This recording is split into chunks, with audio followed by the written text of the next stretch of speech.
রাত প্রায় ৯টা। ল্যাম্পপোস্টের আলোয় রাস্তা দিয়ে হাঁটছি। এমন সময় দেখলাম একটা বৃদ্ধ লোক রাস্তার পাশে অসচেতন অবস্থায় পড়ে আছে। আমি তাড়াতাড়ি ওনার কাছে গেলাম। গিয়ে দেখি উনি অজ্ঞান হয়ে আছে। মাথার পিছন দিক থেকে রক্তক্ষরণ হচ্ছে। পকেটে টাকা না থাকায় কোলে করে ওনাকে নিয়ে হাসপাতাল থেকে দৌড় দিলাম। এমন সময় একটা রিক্সা পেলাম।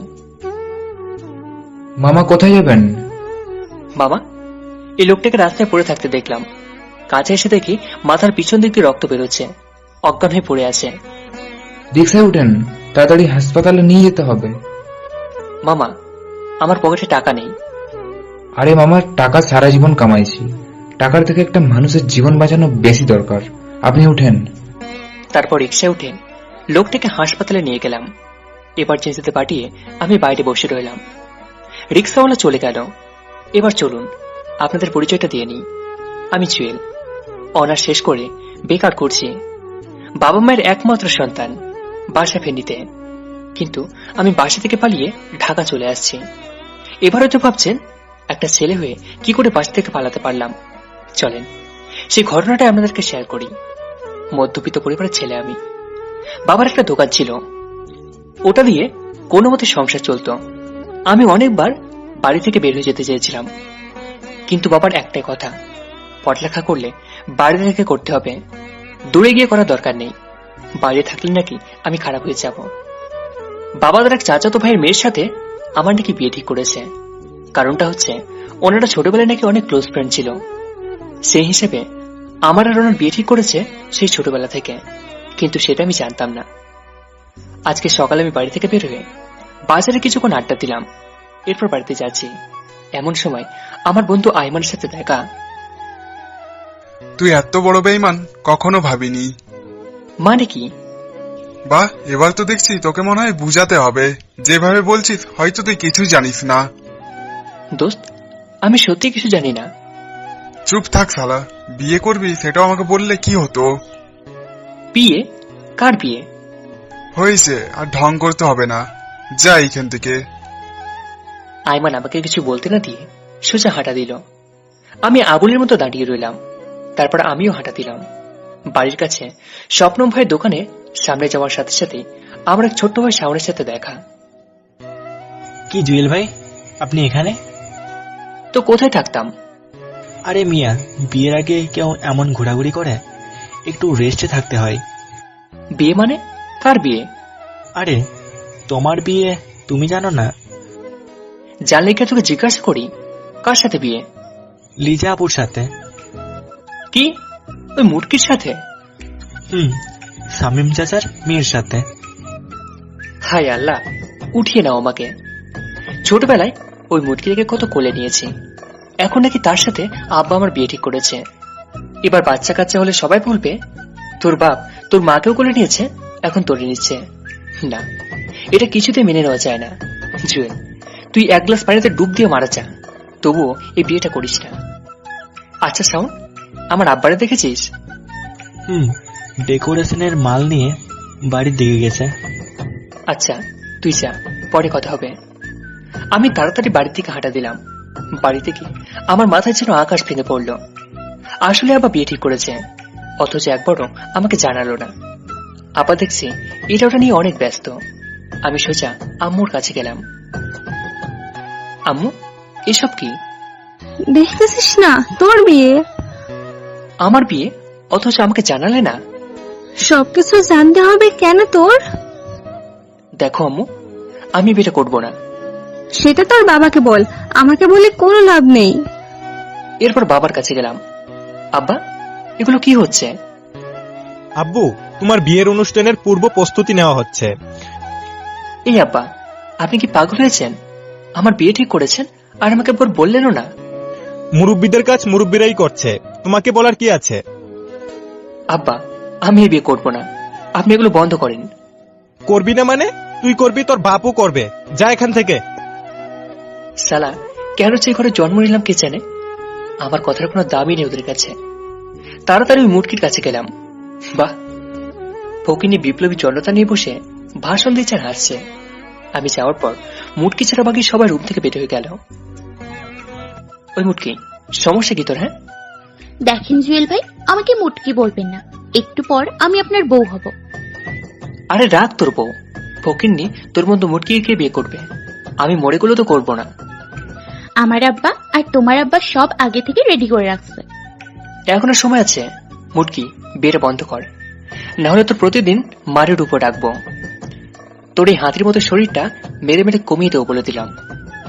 মারবে কেন? তখন তো আদর করবা। দূর খবিস।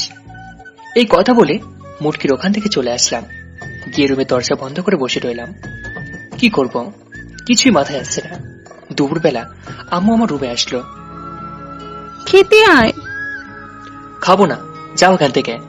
প্লিজ বাবা, এইরকম করিস না। আম্মু, আমি কিন্তু বাড়ি থেকে চলে যাব। তোমাদের রুচি কেমন আমি বুঝি না। ওই মুটকির সাথে আমার বিয়ে ঠিক করলে দেশ কি মেয়ের অভাব পড়েছে? দেখ বাবা, তোর বাবা লিজার বাবাকে কথা দিয়ে রাখছে, আর ওর সাথে বিয়ে হলে তোর একটা ভালো চাকরি হবে, আর তোর শামীম চাচা ওর সব সম্পদ তোর নামে দিয়ে দেবে। আরে রাখো তোমার সম্পদ। আমি ঢাকা বা চট্টগ্রাম গিয়ে মাস্টার্সটা কমপ্লিট করে ভালো করে চাকরি পাবো, তখন আমারও অনেক টাকা পয়সা হবে। দেখ, খালি পেটে স্বপ্ন দেখা ভালো না। এত কথা না বলে বিয়ের জন্য রেডি হয়ে নে। আমার সামান্য টাকার জন্য তোমরা আমাকে বলি দেবে? ওই মুটকি এসে এসে 3 বার ফেল করেছে, এখন ঘরে বসে বসে খায়। ও তোমাদের কি সেবা করবে? উল্টে তোমাদের আরো কষ্ট বেড়ে যাবে। বিয়ের পর ঠিক হয়ে যাবে, তুই খেতে আয়। যাও তো, খাবো না। আমার রুম থেকে চলে গেল। আমার মাথা কাজ করছে না। বিকেলবেলা সানিয়া রামেনকে কল দিয়ে আমি আসতে বললাম, ওরা আসলো। কিরে দুলা, হঠাৎ আমাদের পরিজন হলো কিভাবে? বিয়ের দাওয়াত তো দিলি না। দেখ, ফাজলামি বন্ধ রাখ, এমনিতে মাথা খারাপ হয়ে আছে। আরে কি বলিস, বিয়ের সময় মাথা ঠান্ডা রাখতে হয়। দেখ ভাই, এখন হাসি ঠাট্টা করার সময় না, আমাকে একটা বুদ্ধি দে। কিসের? ওই মুটকিকে আমি বিয়ে করব না। ডিয়ার জুয়েল, তুমি ছিপে আটকিছো, বিয়ে না করে কোনো উপায় নেই। আরে ভাই, সেই জন্য তো তোর বলছি কিছু একটা কর। একটা কাজ কর, তুই পালিয়ে যা। যাবোটা কোথায়? কিছু তো চিনি না। ঢাকায় চলে যা, ওইখানে গেলে কিছু একটা হবে। তোর কাছে এখন কত আছে? 1 টাকাও নেই, টিউশনের টাকা এখনো পাইনি। তো কিভাবে করবি? জানি না দোস্ত, তোরা কিছু একটা কর, না হলে আমার জীবন যৌবন সব শেষ। তুই আজকে রাতেই পালিয়ে যা। কিন্তু কাপড় চোপড় তো কিছু নিতে পারবো না। আরে সালা, আগে জান বাঁচা, বেঁচে থাকলে অনেক কিছু কিনতে পারবি। আজকে নামাজের পর তুই বাড়ির থেকে বেরিয়ে আসবি, আমরা বাজারে থাকবো। কিন্তু টাকা। কিন্তু করতে পারিস কিনা দেখ। ওকে। তারপর আরো কিছুক্ষণ আড্ডা দিয়ে সন্ধ্যার সময় বাড়িতে গেলাম। বাহ, সবকিছু খুব সুন্দর করে সাজানো হয়েছে। একটু ওয়েট করো, দেখবে আমি তোমাদের বিয়ের বাড়ি কি হাল করি। রুমে গিয়ে দরজা বন্ধ করে আমার প্রয়োজনীয় কাগজপত্রগুলো একটা ফাইলের মধ্যে নিলাম। ফাইলটিকে জানলা দিয়ে বাইরে ফেলে দিই। তারপর আয়মানকে কল দিয়ে ওটা নিয়ে যেতে বলি। এছাড়া নামাজের সময় আমি নামাজ পড়তে গেলাম। একটু তাড়াতাড়ি বের হয়ে গেলাম। খোলা মাঠের মাঝখানে গিয়ে বাজারের দিকে হাঁটতে লাগলাম। দেখলাম সানিয়া রহমান আগে থেকে এসে বসে আছে। কিরে, এত দেরি কেন? আরে নামাজ পড়ে আসছি, আর রাস্তা দিয়ে আসিনি। তো কিভাবে আসলি? ক্ষেতের মধ্যে দিয়ে, রাস্তায় কেউ দেখলে সমস্যা হয়ে যেত। ভালো করেছিস, চল। তারপর ওরা আমার সাথে বাস স্টপে আসলো। আমার হাতে কিছু টাকা দিল, যদিও টাকাটা ছিল সামান্য, কারণ ওরা 3 জনই বেকার। সেই বিপদের মধ্যে এই অল্পটা যেন কোটি টাকার উপহার করল। তারপর ওদের কাছ থেকে বিদায় নিয়ে ঢাকার উদ্দেশ্যে রওনা দিলাম। পুরো রাত বাসে কেটে গেল। বাসে ভাড়া দেওয়ার সময় মাত্র 20 টাকা থাকলো। সকালে প্রচন্ড খিদা লেগেছে। নতুন জায়গা, কিছু চিনি না। একটা টঙের দোকানে গিয়ে 20 টাকার নাস্তা করলাম। এরপর সারাদিন ঘুরলাম। খিদা লাগলে পানি খাই। মাঝে মাঝে ইচ্ছে করছে বাড়িতে চলে যায়। পরে ভাবলাম দেখি কিছু একটা হয় কিনা। সারাদিন এভাবেই কাটলো, কিছুই করতে পারিনি। কোথায় যাব, কোথায় থাকবো কিছুই ঠিক করতে পারিনি। রাতের বেলা একা একাই হাঁটছি। আর কি হলো সেটা তো নিজেই জানলেন। আমি হাসপাতালের বারান্দায় রাতটা কাটিয়ে দিলাম। পরের দিন একটা নার্স এসে ডাকাডাকি শুরু করলো। এই, আপনি এখানে? আপনার রোগীর জ্ঞান ফিরেছে, গিয়ে দেখা করেন। আমি চোখ মুছতে মুছতে সেখানে গেলাম। বৃদ্ধ লোকটার মাথায় ব্যান্ডেজ করা, হাতে একটা স্যালাইন দেওয়া। আসসালামু আলাইকুম, এখন কেমন আছেন? আগের থেকে ভালো। তুমি কে বাবা? আপনি আমাকে চিনবেন না।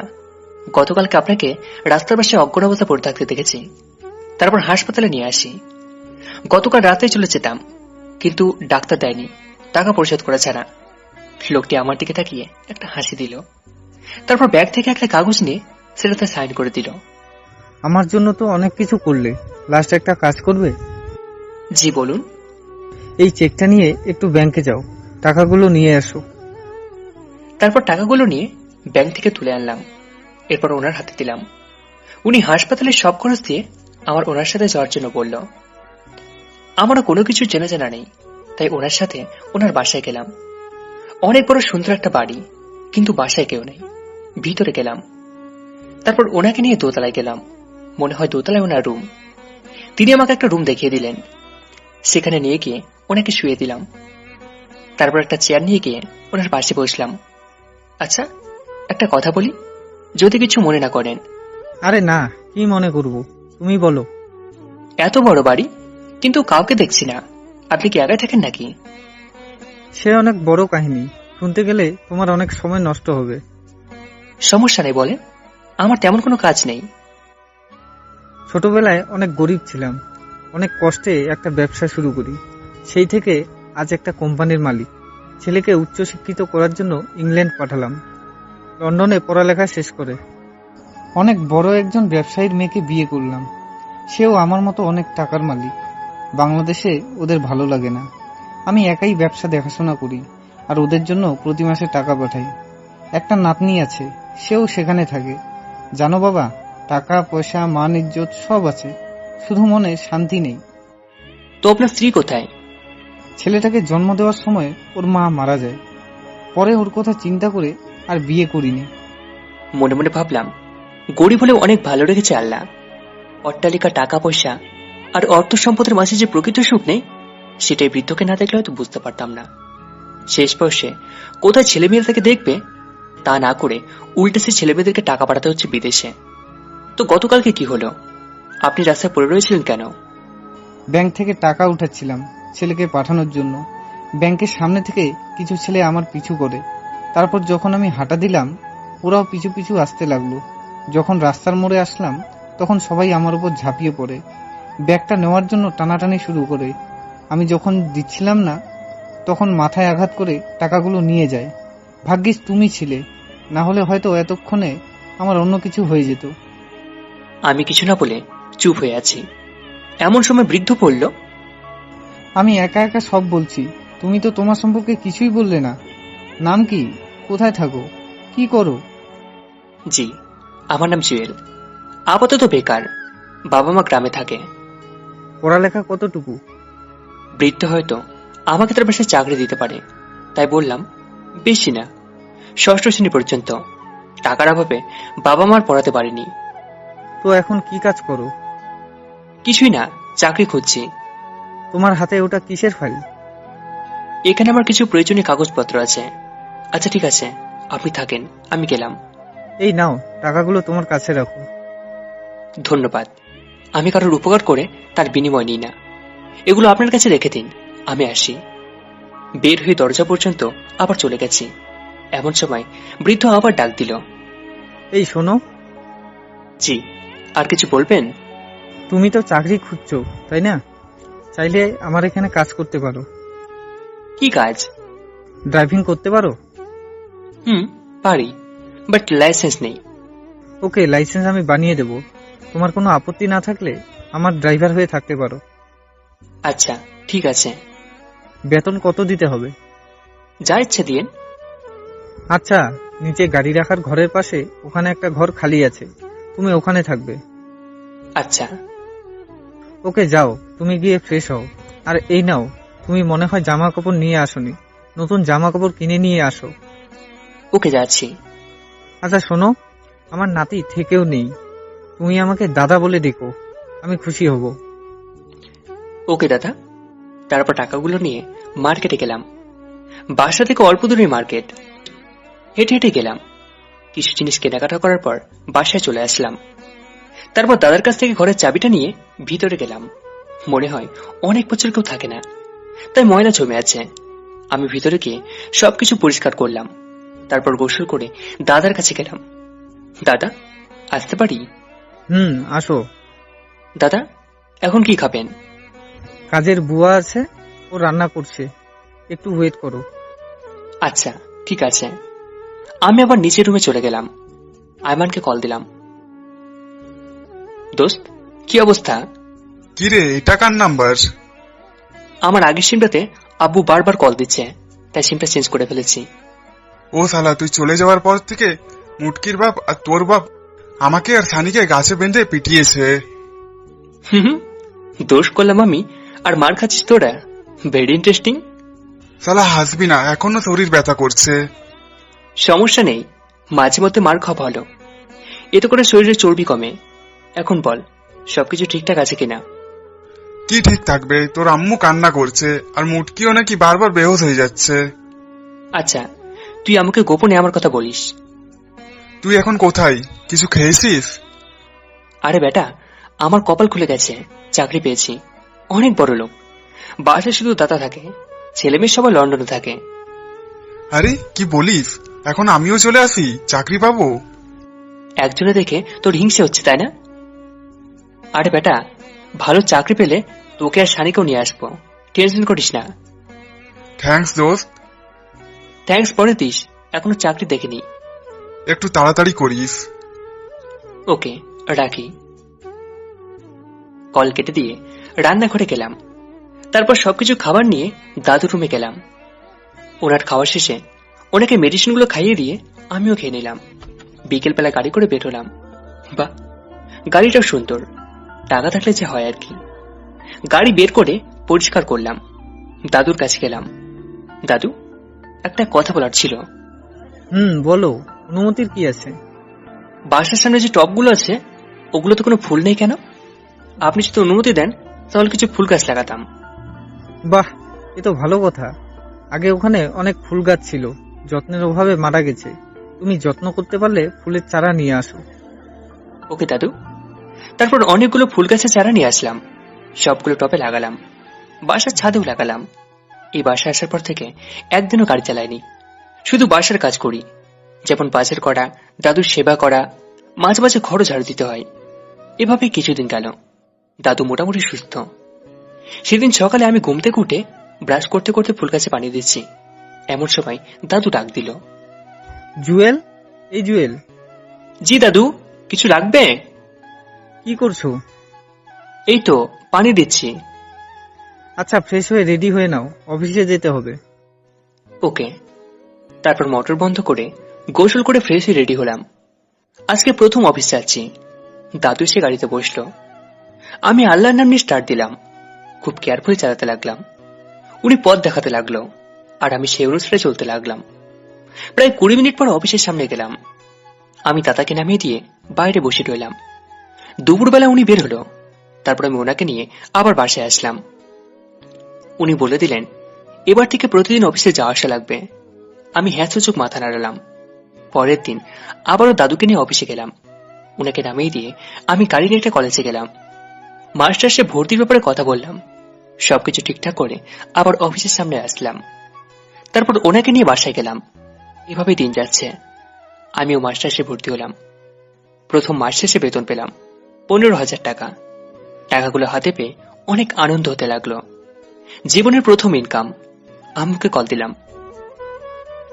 হ্যালো আম্মু, কেমন আছো? তুই এভাবে আমাদের রেখে চলে যেতে পারলি বাপ? একবারও আমাদের কথা ভাবলি না? কি করব, তোমরা তো আমার কথা শুনোনি। আচ্ছা বাদ দাও, আব্বু কেমন আছে? ভালো না, কেউ ভালো নাই। তুই আবার ফিরে আয়। আরে না, আমি ভালো একটা চাকরি পেয়েছি। ওনারা আমাকে কলেজে ভর্তি করিয়েছে। থাকি ওনাদের বাসায়, অনেক বড় লোক। কি বলিস, সত্যি নাকি? আরে মিথ্যে কেন বলবো? আচ্ছা শোনো, আমি 10,000 টাকা পাঠাচ্ছি। আব্বুকে বলিও টাকাগুলো নিয়ে আসতে। এভাবে আরো কিছুক্ষণ কথাবার্তা বললাম। তারপর কল কেটে দিলাম।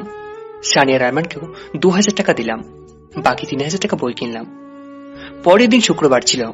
আমি গাড়ি ধুয়ে নিলাম, ঘরও পরিষ্কার করলাম। বিকেলবেলা ফুলের গাছের একটু যত্ন করছি। এমন সময় দাদু 2 কাপ কফি নিয়ে আমার কাছে আসলো। জুয়েল, এই নাও কফি খাও। আরে দাদু, আপনি কেন কষ্ট করতে গেলেন? আমাকে বললে তো আমি বানিয়ে দিতাম। তোমার দাদুকে আমি প্রায় কফি বানিয়ে খাওয়াতাম, মাঝে মধ্যে চুলে তেল দিয়ে দিতাম, মাঝরাতে রাস্তায় হাত ধরাধরি করে হাঁটাতাম। ও চলে যাওয়ার পর খুব একা হয়ে গেলাম। আপনি তো পরে আবার বিয়ে করতে পারতেন। তোমার দাদু এত ভালোবেসেছে যে অন্য কাউকে ভালোবাসার ইচ্ছাটাই মরে গেছে। আর ওর জায়গায় আমি জীবনেও কাউকে কল্পনাও করতে পারি না। থাক, মন খারাপ করবেন না, সব ঠিক হয়ে যাবে। ঠিক আর হলো কই। আচ্ছা শোনো, কালকে একটু তাড়াতাড়ি রেডি হবে। কোথাও যাবেন নাকি? আমার একমাত্র নাতনি কালকে দেশে আসবে। ওকে নিয়ে আসার জন্য আমরা এয়ারপোর্ট যাব। ও, আপনার নাতনি আছে? একটা বুড়ি আছে, একদম দাদির মতো হয়েছে। এবার থেকে এখানেই থাকবে, আর ওখানে থাকবে না। এখানে ভালো কোনো কলেজে ভর্তি করিয়ে দেব। কেন, ওখানে কোনো সমস্যা হয়েছে নাকি?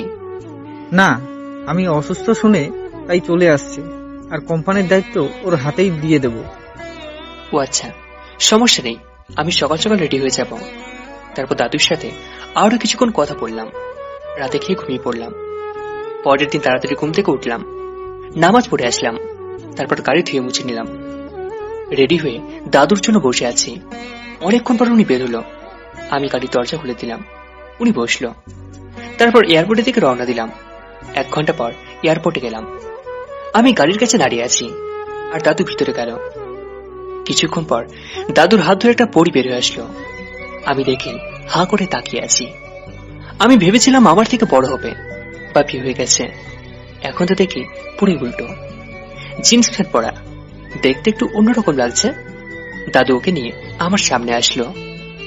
মাই প্রিন্সেস, এ হচ্ছে আমাদের নতুন ড্রাইভার। আর জুয়েল, এ হচ্ছে আমার কলিজা, আমার নাতনি প্রেমা, তোমার ম্যাডাম। আসসালামু আলাইকুম ম্যাম। গাড়িতে উঠে গেলাম। সুন্দরী মেয়েদের এই একটাই সমস্যা, একটু অহংকারী। তারপর বড়লোক হলে তো কোনো কথাই নেই। আমিও তেমন কিছু মনে না করে মালগুলো গাড়িতে উঠালাম। তারপর গাড়িতে এসে স্টার্ট দিলাম। তারপর গাড়ি ড্রাইভ করতে শুরু করলাম। গাড়িতে দাদু আর প্রেমা কথা বলছে। আমি বারবার প্রেমার কথাগুলো শুনছি। একটা মেয়ে যে কি পরিমাণ নাকামি করতে পারে সেটাই প্রেমাকে না দেখলে বুঝতাম না। গাড়ি চালাচ্ছি, এমন সময় প্রেম আমাকে একটা ধমক দেয়। এই, গাড়ি থামাও। কি হয়েছে ম্যাম? এভাবে কেউ গাড়ি চালায়? দাদু, এই তোমার সেই গুণধর ড্রাইভার? চুপ করে রইলাম। নামো গাড়ি থেকে, আমি চালাচ্ছি। তারপর আমি নেমে প্রেমাকে দিলাম। আমি গিয়ে ওর পাশে বসলাম। প্রেমা চালাচ্ছে, আমি চুপ করে রইলাম। তারপর বাসায় চলে গেলাম। প্রেমার দাদু গাড়ি থেকে নেমে রুমে চলে গেল। আমি গাড়ি থেকে সবগুলো মালামাল নামিয়ে প্রেমার রুমে দিয়ে আসলাম। বিকেলবেলা আমি ছাদের উপর থেকে টপগুলোতে পাড়ি দিচ্ছি। এমন সময় প্রেমা উপরে আসে। এই, তোমার নামটা জানো কি? জি, জুয়েল। লেখাপড়া কতটুকু? জি, 6ষ্ঠ শ্রেণী পর্যন্ত। যত সব মূর্খ। সকালে তাড়াতাড়ি উঠবে, আমি এক জায়গায় যাব। জি ম্যাম। আর হ্যাঁ, শোনো। জি বলেন। আমার কিছু কাপড় আছে, ওগুলো ধুয়ে দাও। ম্যাম, ওগুলো তো কাজের মেয়েটা করবে। কেন, তুমি করলে সমস্যা আছে নাকি? আমার কাজ তো ওটা না। তুমি তো দেখি অনেক বড় মাপের বেয়াদব। আমি দাদুকে সব বলবো। আমি আর কিছু বললাম না। প্রেমা নিচে চলে গেল। রাতের বেলা আমি বসে বসে পড়ছি। এমন সময় দাদু আমার রুমে আসলো। কিরে, কি করিস? আমি তাড়াতাড়ি বইটা লুকিয়ে ফেললাম। কিছু না দাদু, আপনি আসেন। তোর হাতে কি যেন একটা দেখলাম। না দাদু, তেমন কিছু না। আচ্ছা শোন, তোকে একটা কথা বলার জন্য এসেছি। দাদু বলেন। আমার নাতনিটা একটু রাগী, অল্পতেই রেগে যায়। তোর সাথে হয়তো মাঝে মাঝে রেগে যাবে, তুই আবার কিছু মনে করিস না। না দাদু, আমি কিছু মনে করব না। আচ্ছা, কালকে সকালে কলেজে যাব। কেন দাদু? আরে, প্রেমাকে ভর্তি করিয়ে দেব। আচ্ছা ঠিক আছে। ওকে, রেডি থাকিস, এখন এসে খেয়ে যা। আচ্ছা ঠিক আছে, আপনি চান আমি আসছি। দাদু চলে যাওয়ার পর আমি কম্বলের ভিতর থেকে বইটা বের করলাম। দাদুকে বলেছি আমি 6ষ্ঠ শ্রেণী পর্যন্ত পড়েছি। তখন যদি হাতে মাস্টার সে বই দেখে তাহলে হয়তো আগের মতো আর বিশ্বাস করবে না। আমি বইগুলো টেবিলের ড্রয়ারের মধ্যে রেখে দিলাম, তারপর গিয়ে খেয়ে আসলাম। পরের দিন সকালে আমি গাড়ি ধুয়ে মুছে দাঁড়িয়ে আছি, প্রেমার দাদুর জন্য ওয়েট করছি। প্রেম একটা শাড়ি পরে বাইরে এলো, আমি এক মনে তাকিয়ে আছি। দাদুর ধাক্কা খেয়ে আমি বাস্তবে ফিরলাম। কি রে, এভাবে দাঁড়িয়ে থাকবি নাকি গাড়ি স্টার্ট দিবি? সরি দাদু, আপনারা উঠুন। তারপর আমিও উঠলাম, গাড়ি স্টার্ট দিলাম। দাদুকে জিজ্ঞাসা করলাম কোন কলেজে যাবে। দাদু নাম বলল, আর সাথে সাথেই একটা মোচড় দিয়ে উঠল, কারণ আমি যেটাতে ভর্তি হয়েছি সেম কলেজে প্রেমাকে ভর্তি করানোর জন্য নিয়ে যাচ্ছে। যাই হোক, গাড়ি থেকে নেমে আমি ওনাদের জন্য দরজা খুলে দিলাম। ওনারা ভিতরে গেল, আমি গাড়ির কাছে গিয়ে দাঁড়িয়ে রইলাম। কলেজে ভর্তি হওয়ার পর থেকে তেমন কারোর সাথে আমার পরিচয় হয়নি। সেই সুবাদে কেউ চিনল না আমাকে। প্রায় 1 ঘন্টা পর দাদু আর প্রেমা আসছে। তারপর ওনাদের গাড়িতে উঠিয়ে আবার বাসা থেকে রওনা দিলাম। দাদু আমাকে সব বলতে লাগলো এতক্ষণ কেন দেরি করছে। প্রেমা দাদুকে থামিয়ে দিয়ে বলল, আরে ওরে এগুলো কি বলো, ও এসব বুঝবে না। আমি একটা মুচকে হাসি দিলাম, মনে মনে বললাম, ফকিন্নি, তুই মাত্র অনার্সে ভর্তি হয়েছিস আর আমি শেষ করে ফেলেছি। তারপর বাসায় চলে আসলাম। পরের দিন থেকে শুরু হলো প্রেমাকে নিয়ে প্রতিদিন কলেজে যাওয়া। অবশ্য আমার উপকার হচ্ছে, আমিও 2-1টা ক্লাস করতে পারি, বাট সেটা প্রেমা জানে না। একদিন বিকেলবেলা ফুল গাছে পানি দিচ্ছি, এমন সময় দাদু আমার কাছে আসলো। কিরে জুয়েল, কি করিস? এই তো দাদু, পানি দিচ্ছি, কিছু বলবেন নাকি? দাদু চুপ করে রইল, দেখে কিছুটা চিন্তিত মনে হচ্ছে। কি ব্যাপার দাদু, কিছু হয়েছে? না রে, তেমন কিছু না। সকালবেলা তাড়াতাড়ি উঠিস, অফিসে যেতে হবে। কিন্তু দাদু, তখন তো প্রেমা ম্যাম কলেজে যাবে। আমি বলে দেব, সে একা যাবে। আচ্ছা ঠিক আছে। দাদু নিচে চলে গেল, আমি পানি দিয়ে তারপর গেলাম। দাদুর কিছু হয়েছে কিনা কে জানে। পরের দিন সকালে দাদুকে নিয়ে ওনার অফিসে গেলাম। আমি বাইরে দাঁড়িয়ে থাকতে চেয়েছিলাম, কিন্তু দাদু জোর করে ভিতরে নিয়ে গেল। ভিতরে অনেক লোক বসে আছে, সবাইকে দেখে মনে হচ্ছে অনেক পয়সাওয়ালা লোক। যাই হোক, আমি একপাশে দাঁড়িয়ে রয়েছি। তারপর ওনাদের মধ্যে একজন লোক বলল, মিস্টার আসাদুজ্জামান, দেখেন আমরা আপনাদের অনেক সময় দিয়েছি, কিন্তু আর না, আপনি যথাসময়ে আপনার লোন পরিশোধ করতে পারেননি। এখন আমরা আপনার কোম্পানি নিলামে তুলে দেব। দাদুর মাথায় যেন আকাশ ভেঙে পড়ল। দাদু করুণ সুরে লোকটাকে বলল, প্লিজ ম্যানেজার, আমাকে আর কিছুদিন সময় দিন, আমি আপনাদের সব টাকা দিয়ে দেব। দেখেন আমরাও চাকরি করি, আপনি আপনার লোন যথাসময়ে পরিশোধ করতে পারেননি, এখন ব্যাংক আপনার কোম্পানি নিয়ে নেবে, আমাদের কিছু করার নেই। এবার বুঝতে পারলাম কাহিনীটা আসলে কি। দাদু ব্যাংক থেকে অনেক টাকা লোন নিয়েছে, সেগুলো পরিশোধ করতে পারছে না, তাই এখন ব্যাংক কোম্পানি নিয়ে যাবে। দাদু মাথা নিচু করে বসে আছে। এমন আরো একজন ভদ্রলোক ভিতরে আসলো। আমি কি আসতে পারি? আরে আপনি এখানে কেন? কেন আসতে পারি না? পারেন, বাট এ সময়? আপনি বিপদে পড়েছেন, আমি না আসলে কে আসবে? আচ্ছা আপনি বাইরে বসুন, আমি মিটিং শেষ করে আসছি। আমি বসতে আসিনি, আপনাকে একটা কথা বলতে আসছি। কি কথা? আপনার সব লোন আমি পরিশোধ করে দিব, কিন্তু একটা শর্ত আছে। কি শর্ত? আপনার আর আমার সম্পর্কটা আরো ঘনিষ্ঠ করতে চাই। বুঝলাম না। আপনার একমাত্র নাতনিকে আমি আমার ঘরের বউ করে নিয়ে যেতে চাই, আমার ছোট ছেলের সাথে ওর বিয়ে দিতে চাই। মানে কি বলছেন এসব? প্রেমা এখনো ছোট, ওর পড়ালেখা এখনো শেষ হয়নি। বিয়ের পরে আমার বাসায় থেকে পড়ালেখা করবে। অসম্ভব, আমি প্রেমাকে আপনাদের ঘরে জীবনও পাঠাবো না। ওকে, সিদ্ধান্ত আপনার হাতে। কোম্পানি হারিয়ে পথে ভিক্ষার থালা নিয়ে বসবেন নাকি? প্রেমাকে বিয়ে দিয়ে নিজেও সুখে থাকবেন, কোম্পানিও বাঁচাবেন, নাতনিকেও সুখে রাখবেন। আমি জাস্ট আমার প্রস্তাবটা রেখে গেলাম। এমন সময় দাদু আমার দিকে তাকালো। তখন ম্যানেজার বলল, মিস্টার আসাদুজ্জামান, কি করবেন তাড়াতাড়ি করেন, না হলে আপনি এই কাগজে সাইন করে দিন, আমরা কোম্পানি নিলামে তোলার ব্যবস্থা করছি। দাদু কিছুক্ষণ চুপ করে রইল, তারপর ওই লোকটার কথায় রাজি হয়ে গেল। দাদুর কথা শুনে আমার ভিতরে একটা মোচড় দিয়ে উঠল। দাদুকে সত্যি প্রেমার বিয়ে দিয়ে দেবে? আমার হাত পা কাঁপছে। তারপর লোকটা দাদুর সাথে কোলাকুলি করে চলে গেল। আমিও বাইরে চলে আসলাম। গাড়ির সামনে এসে বসে রইলাম। দাদু ওনার অফিসের লোকদের সাথে অনেকগুলো বিষয় নিয়ে কথা বলল। তারপর গাড়ির কাছে আসলো।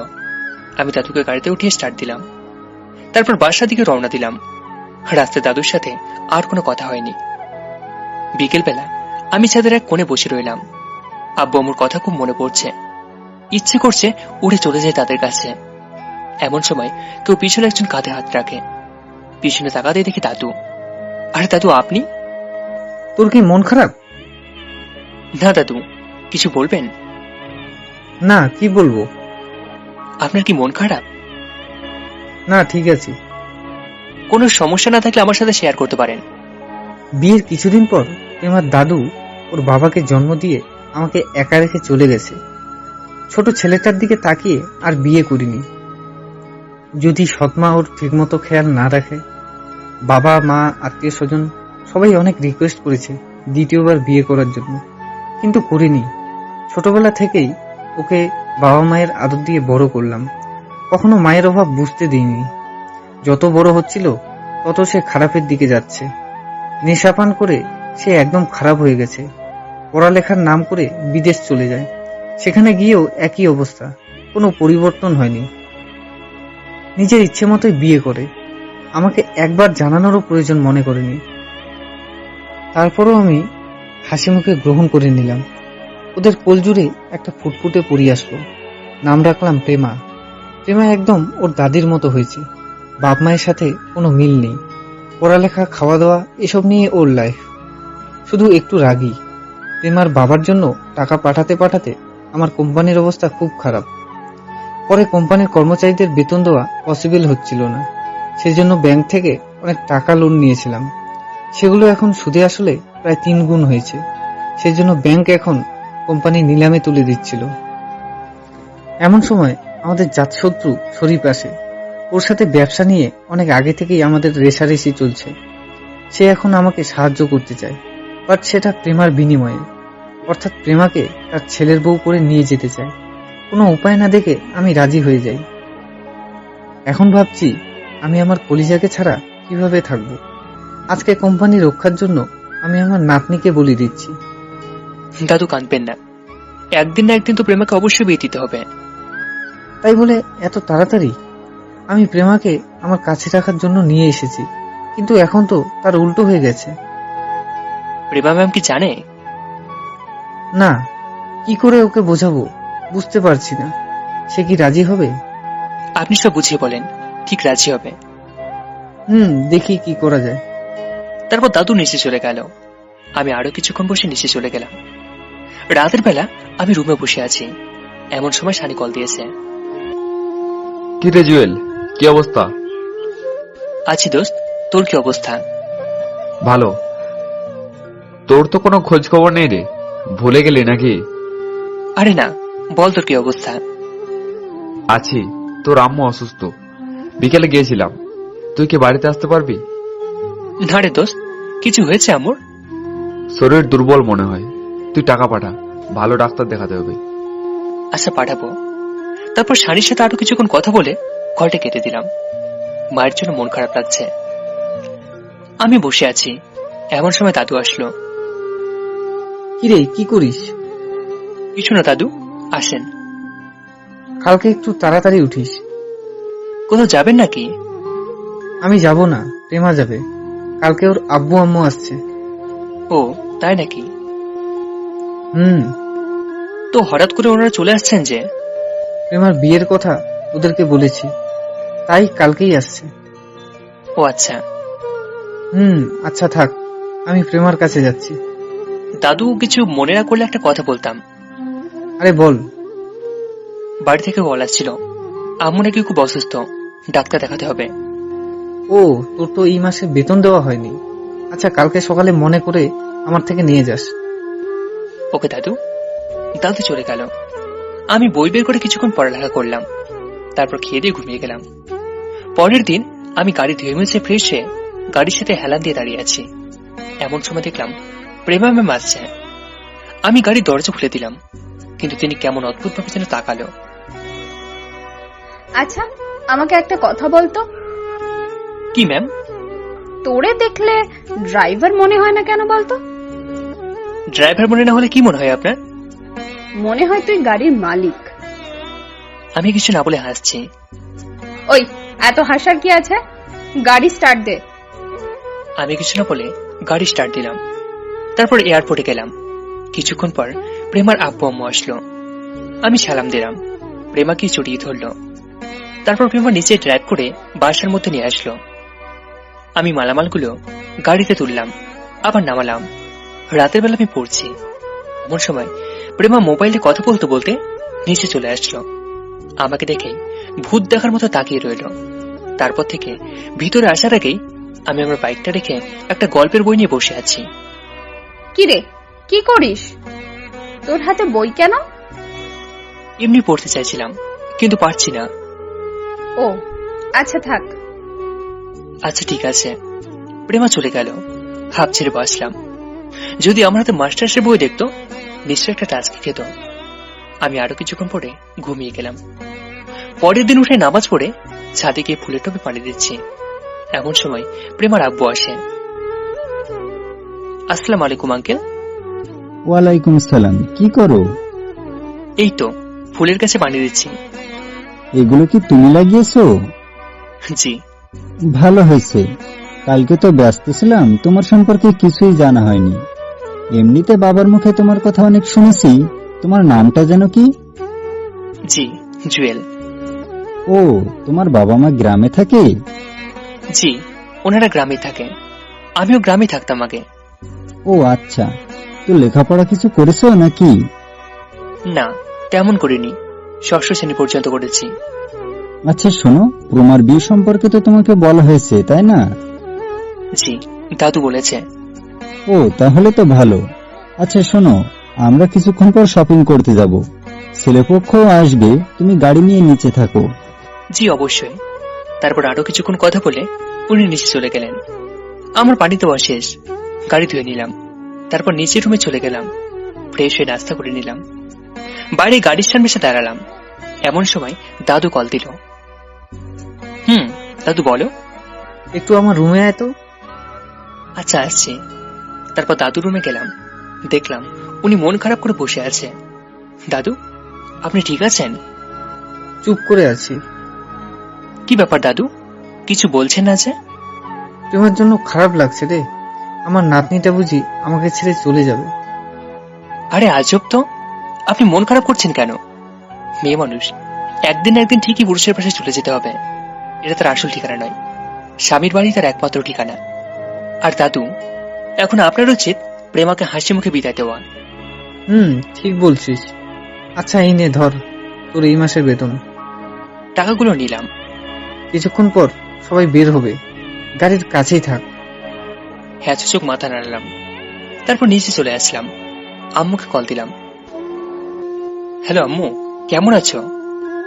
আমি ভালো আছি, তুই কেমন আছিস? আম্মুর গলা শুনে বুঝলাম আম্মু ভালো নেই। আমিও ভালো আছি। তোমার কথাবার্তা এমন লাগছে কেন? ঠিক আছে তো? আছি। আব্বা কেমন আছেন? আছে, তোর জন্য খুবই টেনশন করে। আমার জন্য টেনশনের দরকার নেই। আমি স্যারের কাছে টাকা পাঠাচ্ছি। আজকে গিয়ে ভালো কোনো ডাক্তার দেখাবে, আর ফল ফলাতে কিনে নিয়ে আসবে। মেডিসিন সবগুলো কিনবে। আমাদের দরকার নেই বাপ, তুই ফিরে আয়। যা, তুই নিজের ইচ্ছা মতোই চলিস। আমরা তোকে আর বিয়ের জন্য চাপ দেব না।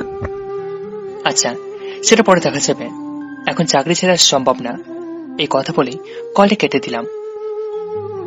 আমি গাড়ির সাথে হেলান দিয়ে মোবাইল দিচ্ছি। এমন সময় দেখলাম প্রেমা আসছে, কালো একটা শাড়ি পরে। দেখে যে কারো চোখ আটকে যাওয়ার মতো। আমারও ব্যতিক্রম কিছু হলো না। আমিও হাঁ করে তাকিয়ে রইলাম। ওই, এভাবে তাকিয়ে আছিস কেন? মুখে মশা ঢুকবে। আমি কিছু না বলে অন্যদিকে তাকালাম। এক এক করে আন্টি, আঙ্কেল, দাদু সবাই গাড়িতে এসে বসলো। আমি গাড়ি স্টার্ট দিলাম।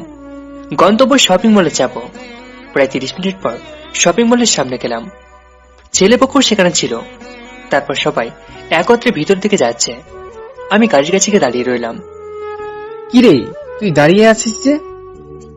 দাদু, আমি কি করব? আপনাদের কেনাকাটা শেষ হলে আমাকে একটা কল দিয়েন, আমি কি নিয়ে আসবো। কি করবি মানে? আয় আমার সাথে আয়। উনি একমাত্র মানুষ যিনি মা বাবার পরে অনেক বেশি ভালোবাসেন। ওনার কথা না রেখার পারলাম না। তারপর ওনাদের সাথে আমিও গেলাম। একটা শাড়ির দোকানে গেল।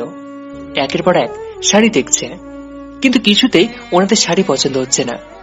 পরে আন্টি আমাকে বলল, এই জুয়েল, তুমি একটু দেখো তো। আন্টি, আমি কি দেখবো? আপনাদের যেটা পছন্দ হয় সেটা দেখেন। সমস্যা নেই, দেখো। তারপর আমি কয়েকটা শাড়ি দেখলাম। বিয়ে তো, তাই সবগুলো শাড়ি লাল শাড়ি দেখছে। আমি একটা নীল শাড়ি বের করলাম। আন্টি, এটা একটু দেখুন না। নীল শাড়ি? বিয়েতে কেউ নীল শাড়ি পরে নাকি? সবাই হয়তো পরে না, তবে নীল শাড়িতে প্রেমা ম্যামকে অনেক সুন্দর লাগবে। না, আমি পছন্দ করি না, লালই দেখবো। তারপর ওনারা আরো কয়েকটা লাল দেখে। প্রেমা কিছুক্ষণ আমার দিকে তাকিয়ে কি জন্য চিন্তা করলো, তারপর নীল শাড়িটা নিল। মুখে কিছু না বললেও মনে মনে একটা ধন্যবাদ দিলাম। এভাবে এক এক করে সবগুলো জিনিস নিল। আমি দাদুর জন্য ভালো থেকে কয়েকটা পাঞ্জাবি পাজামা কিনলাম। আতর সুগন্ধি সহ কিছু জিনিস নিলাম। দীর্ঘ 4 ঘন্টা শেষে ওনাদের শপিং শেষ হয়। আমি সব জিনিসগুলো নিয়ে গাড়িতে রেখে আসলাম। তারপর সবাই মিলে একটা রেস্টুরেন্টে গেলাম। প্রেমা আমাকে ডাকতে। ওই শোন। জি ম্যাম, বলেন। তুই আব্বু আম্মুকে আঙ্কেল আন্টি কেন ডাকিস? তো কি ডাকবো? কি ডাকবো মানে? স্যার ম্যাম ডাকবি। তোর কোনো স্ট্যাটাস আছে? স্যার ডাকবি, মনে থাকবে। আর হ্যাঁ, কেনাকাটার সময় বা কোনো কিছু করার সময় তুই সামনে থাকবি না। ড্রাইভারের মতো থাকবি। তুই দাদুর পছন্দের, আমাদের না, বুঝেছিস? হ্যাঁ সূচক মাথা নাড়ালাম। সুন্দর মেয়েদের এই একটা সমস্যা, অহংকারী হবেই হবে। তার উপর যদি ধনির দুলালি হয় তাহলে তো কোনো কথাই নেই। যাই হোক, প্রেমা আমাকে এরকম দু একটা খোঁজে দেওয়া কথা বলে থাকে। এটা কোনো ব্যাপার না। সবাই রেস্টুরেন্টে গেল, আমি বাইরে দাঁড়িয়ে রইলাম। কিরে, বাইরে কেন? আয়। না দাদু, ঠিক আছে। আরে কি ঠিক আছিস, ভেতরে আয়। কিছু করার নেই। ভিতরে গেলাম, দেখলাম প্রেমা আমার দিকে রাগী ভাবে তাকিয়ে আছে। খাওয়া দাওয়া শেষ করে বাসায় চলে আসলাম। সবগুলো মাল প্রেমার রুমে দিয়ে আসলাম। জোহরে নামাজ পড়ে নিলাম। তারপর বিকালে ঘুম দিলাম। দাদু ডেকে বলল, পরের দিন থেকে নাকি ডেকোরেশনের সব মালামাল আসতে শুরু করবে, সবকিছু দেখে রাখার জন্য। কালকে গিয়ে ইনভাইটেশন কার্ড বানাতে হবে। আমি পরের দিন গিয়ে কার্ডগুলো বানিয়ে নিয়ে আসলাম। কার্ডগুলো নিয়ে প্রেমা রুমে চলে গেলাম। দেখলাম প্রেমা কাপড় চেঞ্জ করছে। আমাকে দেখেই অনেক জোরে একটা চিৎকার দেয়। আমি ভয়ে কার্ডগুলো ফেলে দিয়ে নিচের দিকে দৌড় দিই। ভয়ে হাত পা ঠান্ডা হয়ে গেছে।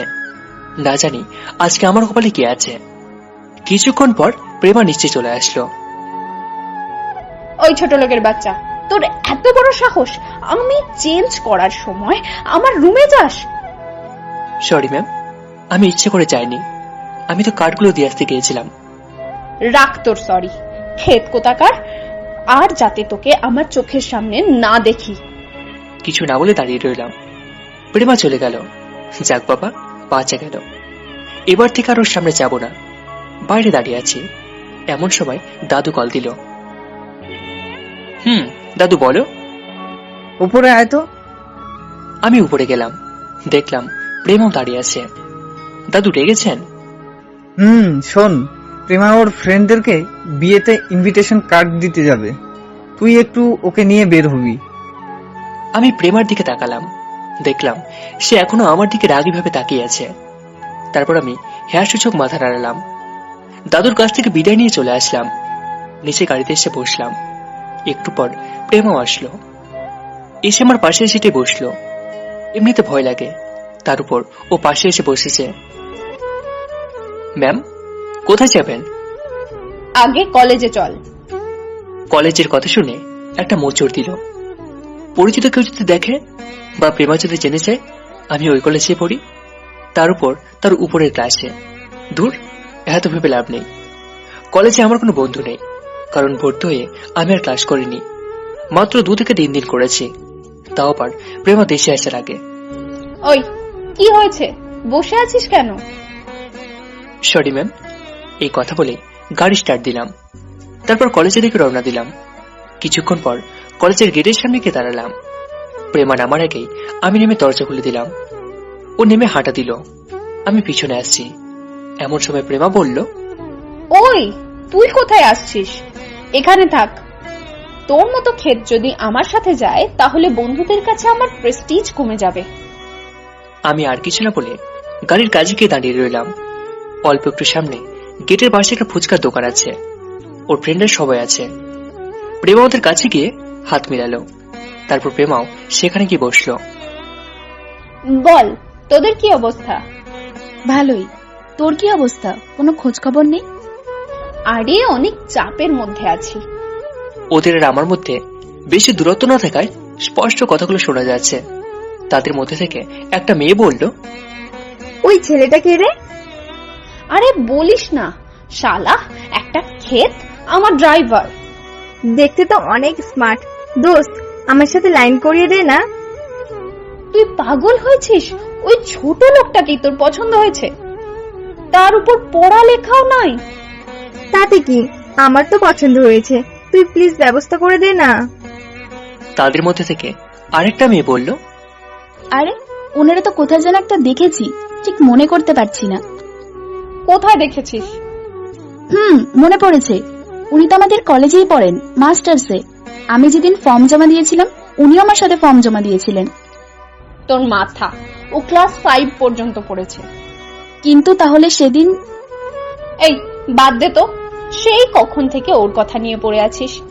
দেখ দেখ, এমন ভাবে গাড়ির সাথে হেলান দিয়ে আছে যেন মনে হচ্ছে গাড়ির মালিকও।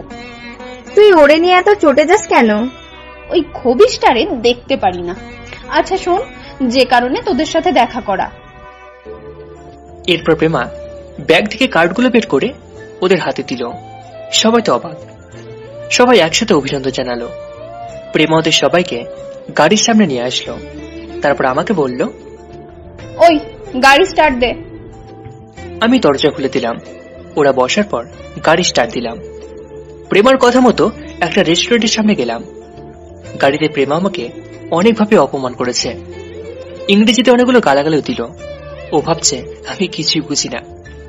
তারপরেও কিছু না বলে চুপচাপ গাড়ি চালিয়ে রেস্টুরেন্টের সামনে চলে গেলাম। নেমে আবার গাড়ির দরজা খুলে দিলাম। ওরা রেস্টুরেন্টের ভিতরে গেল, আমি বাইরে দাঁড়িয়ে রইলাম। ওর দুজন ফ্রেন্ড আমাকে ডেকেছে, কিন্তু আমি চাইনি। প্রেমা ইশারায় না করেছে, তার উপর রাগী ভাবে তাকিয়ে আছে, সেই জন্য যায়নি। ওরা ভিতরে গিয়ে অনেকক্ষণ আড্ডা দিল। আমি গাড়ির ভিতরে বসে রইলাম। আইমানকে কল দিলাম। কি রে, কি অবস্থা তোর? এই তো ভালো, তুই তো ভুলে গেলি। ভুলে গেলে কল কিভাবে দিতাম? আচ্ছা বাদ দে, বল কেমন আছিস? আলহামদুলিল্লাহ ভালো। কি করিস? এই তো দোকানে আড্ডা দিচ্ছি। আর তুই? বসের মেয়ের বিয়ে, কার্ড বিলি করতে আসছি। ও, তোর লেখাপড়া চলছে নাকি? আরে না, পড়ার মতো সুযোগই পাচ্ছি না। তার উপর আবার বিয়ের জন্য এই কয়েকদিন অনেক ব্যস্ত। ওরা জানে তুই লেখাপড়া করিস? আরে না, জানলে চাকরি থাকবে না। আইমানের সাথে কথা বলছি, এমন সময় দেখলাম ওটা বের হয়েছে। আমি তাড়াতাড়ি করে কলটি কেটে দিলাম। প্রেমা ভিতরে বসলো, বাকিরা যার যার মতো চলে গেল। এরপর প্রেমাকে নিয়ে বাসায় চলে আসলাম। বিকেলবেলা দাদুকে নিয়ে বের হলাম।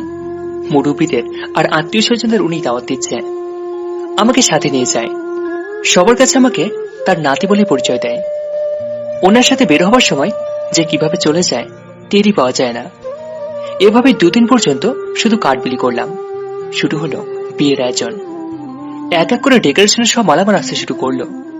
আমিও নিচে সবকিছু দায়িত্ব ঠিক মতো দেখাশোনা করছি। দেখতে দেখতে হলুদের দিন চলে আসলো। পুরো বাড়ি ফুল আর লাইট দিয়ে সাজানো।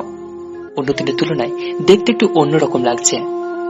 এক এক করে সব মেহমান আসছে। আমি আর দাদু সবাইকে রিসিভ করছি। প্রেমার আব্বু আম্মু সবাই ব্যস্ত। সন্ধ্যায় প্রেমার একটা বান্ধবী আমাকে ডাক দেয়। ভাইয়া শোনেন। জি বলেন। বলছিলাম কি, আমাদেরকে একটু পার্লারে দিয়ে আসতে হবে, ওখানে সময় লাগবে তো, এখন না গেলে আসতে অনেক দেরি হয়ে যাবে। আচ্ছা, আপনারা নিচে যান, আমার অল্প কিছু কাজ আছে, সেগুলো সেরে আসছি। এরপর আমি দাদুর কাছে গেলাম। দাদুর কাছে অনুমতি নিয়ে নিচে চলে আসলাম। দেখলাম সবাই বসে আছে। আমি তাড়াতাড়ি করে গাড়ি করে বের হলাম। তারপর ওরা উঠল, আমি গাড়ি স্টার্ট দিলাম। তারপর ওনাদেরকে নিয়ে পার্লারে গেলাম। ওদের ওখানে রেখে আবার চলে আসলাম। হলুদের যে স্টেজটা বানালো সেটা কেমন যেন আমার পছন্দ হলো না। দাদুর কাছে গেলাম। দাদু, একটা কথা বলবো? বল, কোনো সমস্যা? দাদু, স্টেজটা আমার একদম পছন্দ হয়নি, কেমন যেন লাগছে। আপনার একমাত্র নাতনির বিয়ে অসাধারণ স্টেজ না হলে কি চলে? কি আর করব, এখন তো নতুন কাউকে দেওয়াও সম্ভব না। দাদু, আমি সাজাই? তুই পারিস নাকি? খুব ভালো পারি না, তবে চেষ্টা করব খুব সুন্দর করে সাজানোর জন্য। আচ্ছা ঠিক আছে। দাদুর থেকে অনুমতি নিয়ে আমি আগের স্টেজ থেকে ফুল আর টিস্যুগুলো করে সরিয়ে নিলাম। তারপর নিজের মতো করে সাজাতে শুরু করলাম।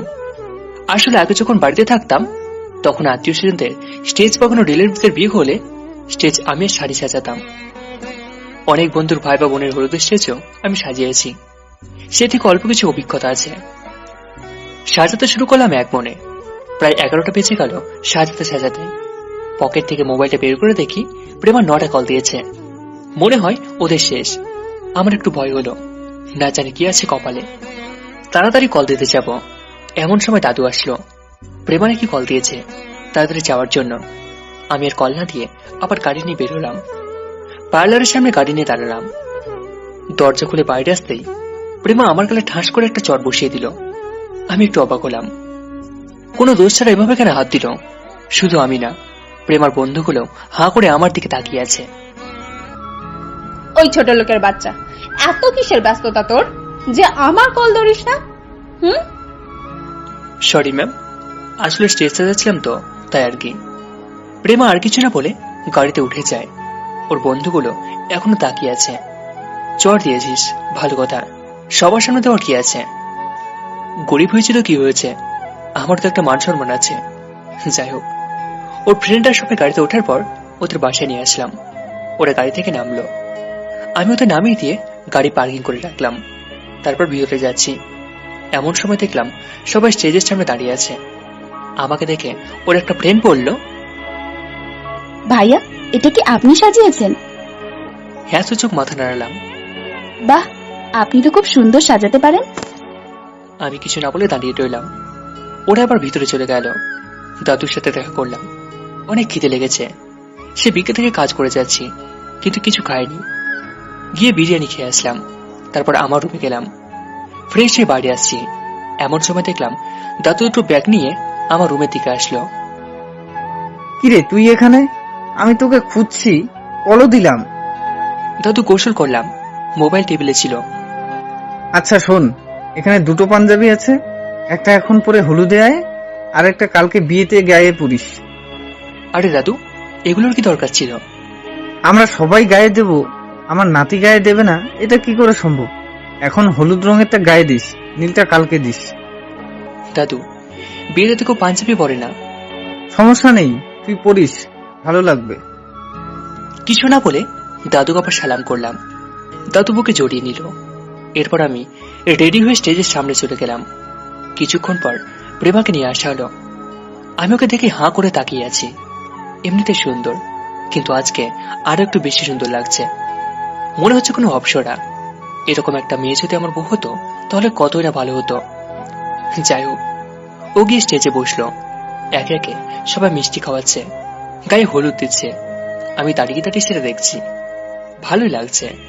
কিছুক্ষণ পর দাদু আমাকে ডাকলো প্রেমাকে হলুদ দেওয়ার জন্য। আমি দাঁড়িয়ে রইলাম। প্রেমার আব্বু আম্মু ডাকাডাকি শুরু করলো। আমি বারবার প্রেমার দিকে তাকাচ্ছি। হলুদ দিতে যাওয়ার পর যদি আবার চড় দেয় তাহলে তো আমার সব শেষ। দাদু চড়াচড়িতে আস্তে আস্তে স্টেজের সামনে গেলাম। প্রেমার পাশে বসলাম। দেখলাম কেমন ভাবে আমার দিকে তাকিয়ে আছে। কি করবো বুঝতে পারছি না। দাদুর দিকে তাকালাম। উনি ইশারায় হলুদ দিতে বললেন। আমি আর কোনো কিছু না ভেবে অল্প একটু মিষ্টি নিয়ে প্রেমাকে খাইয়ে দিলাম। প্রথমে ভাবছি খাবে না, পরে কি যেন চিন্তা করে খেয়ে নিল। আমাকে একটু খাইয়ে দিল। আমি অল্প একটু হলুদ নিয়ে ওর কপালে লাগিয়ে দিলাম। মনে হয় আমি সবার শেষে হলুদ দিচ্ছি। আর কেউ বাকি নেই। দাদু কি মনে করে স্টেজে আসলো, প্রেমাকে দ্বিতীয়বারের মতো খাইয়ে দিল, সাথে আমাকেও। আমি দাদুকে খাইয়ে দিলাম। এরপর দাদু এমন একটা কাণ্ড ঘটিয়ে ফেললো যা আমি স্বপ্নেও ভাবিনি। দাদু অনেকগুলো হলুদ নিয়ে আমার পুরো মুখে লাগিয়ে দিল। এরপর প্রেমার বন্ধুরাও স্টেজে আসলো, সবাই মিলে আমাকে অনেক হলুদ লাগিয়ে দিল। আমি তো পুরোই অবাক। আমি অনেকগুলো হলুদ দাদুর গায়ে মাখিয়ে দিলাম। অন্যরকম একটা মুহূর্ত কাটালাম। এভাবে কিছুক্ষণ চলল। তারপর ছবি তুলে যে যার মতো চলে গেল। আমি দাদুকে ওনার রুমে দিয়ে আসলাম। তারপর নিচে এসে গোসল করে নিলাম। ঘড়ির দিকে তাকিয়ে দেখি 3:30 বাজে। তাড়াতাড়ি ঘুমোতে হবে, না হলে ফজরের নামাজ মিস হবে। মোবাইলে অ্যালার্ম দিয়ে তাড়াতাড়ি করে ঘুমিয়ে গেলাম। পরের দিন ঘুম থেকে উঠে নামাজ পড়ে নিলাম। রান্নাঘরে গেলাম, দেখলাম সবাই ব্যস্ত। আমি ওনাদের সাথে মজা করা শুরু করে দিলাম। তারপর সব মেহমানদের নাস্তা করিয়ে আরো কিছু কাজ করে নিলাম। কিছুক্ষণ পর প্রেম আমাকে কল দেয়। ওই কই রে তুই? আমি তো রান্নাঘরে। রান্নাঘরে কি করিস? তাড়াতাড়ি গাড়ি বের কর, আমরা পার্লারে যাব। কখন যাবেন? এই তো এক্ষুনি। আচ্ছা নিচে আসেন। আমি গাড়ি বের করছি। দাদুর সাথে কথা বলে গাড়ি বের করলাম। তারপর প্রেমা আর ওর বান্ধবীরা সবাই গাড়িতে এসে বসলো। ওদের নিয়ে পার্লারে গেলাম। পার্লারের সামনে নামিয়ে দিয়ে আমি, ম্যাম কতক্ষণ লাগবে? কেন? বাসায় একটু কাজ আছে, আর আমি এখন গোসল করিনি। আচ্ছা তুই যা, রেডি হয়ে আমি কল দিব। আচ্ছা ঠিক আছে। তারপর আমি আমার বাসায় চলে আসলাম। নিচে রুমে গিয়ে গোসল করে নিলাম। এরপর আবারও বাইরে গিয়ে সব মেহমানদেরকে গাড়িতে উঠিয়ে দিয়ে কমিউনিটি সেন্টারে পাঠিয়ে দিলাম। এক এক করে প্রত্যেকটা গাড়ি রেডি হয়ে গেল। ওনাতে সবাইকে পাঠিয়ে দিলাম। প্রেমার আব্বু আম্মুও আলাদা গাড়িতে করে গেছে। দেখলাম দাদু দাঁড়িয়ে আছে। কিরে, তুই এখনো রেডি হসনি? এই তো দাদু যাচ্ছি, আপনিও চলে যান। আমি তোর সাথে যাব। কিন্তু দাদু, আমি তো প্রেমা ম্যামদেরকে নিয়ে যাব, ওনারা পার্লারে বসে আছে। আচ্ছা ঠিক আছে, তুই তাহলে রেডি হয়ে নে, আমিও চলে যাচ্ছি। এরপর দাদুকে গাড়িতে উঠিয়ে দিলাম। উনি ওনার কয়েকজন কলিগের সাথে চলে গেলেন। এরপর আমি রেডি হয়ে নিলাম। দাদুর কিনে দেওয়া সে নীল কালারের পাঞ্জাবিটা পরে নিলাম। যদিও কেউ বিয়েতে পাঞ্জাবি পরে না, কিন্তু দাদুর রিকোয়েস্ট না রেখে পারলাম না। তারপর আমি রেডি হয়ে এক নজরে পুরো বাড়িটা ঘুরে দেখলাম কেউ বাদ আছে কিনা। না, কেউ নেই। গিয়ে গাড়িতে উঠলাম। এমন সময় প্রেমা কল দিয়ে তাড়াতাড়ি যেতে বলল। আমি তাড়াতাড়ি চলে গেলাম। পার্লারের সামনে গিয়ে গাড়ির হর্ন দিলাম। প্রেমার বান্ধবীরা সবার বের হয়ে আসলো। প্রেমার সাথে ওরা বউয়ের মতো সেজে আছে। কোনটা বউ সেটা বোঝা যাচ্ছে না। নতুন কেউ হলে মনে করবে সবার বিয়ে। যাই হোক, কিছুক্ষণ পর প্রেমা বেরিয়ে আসলো। আমি দেখে হাঁ করে তাকিয়ে রইলাম।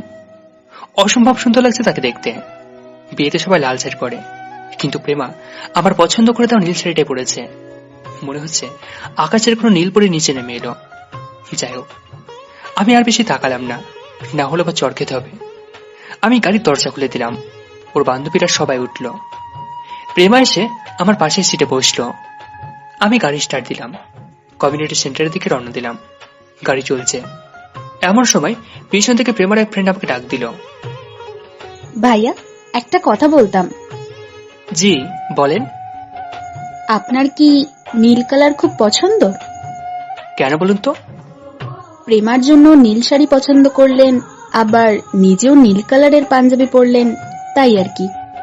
ও, প্রেমা ম্যামকে নীল শাড়িতে অনেক সুন্দর লাগবে, তাই ওটা পছন্দ করলাম। আর আমার জন্য পাঞ্জাবি দাদু পছন্দ করেছে, উনি কিনে দিয়েছে। কথা বলতে বলতে কমিউনিটি সেন্টারে চলে আসলাম। আমি তাড়াতাড়ি করে নেমে দরজা খুলে দিলাম। এক এক করে সবাই নামলো।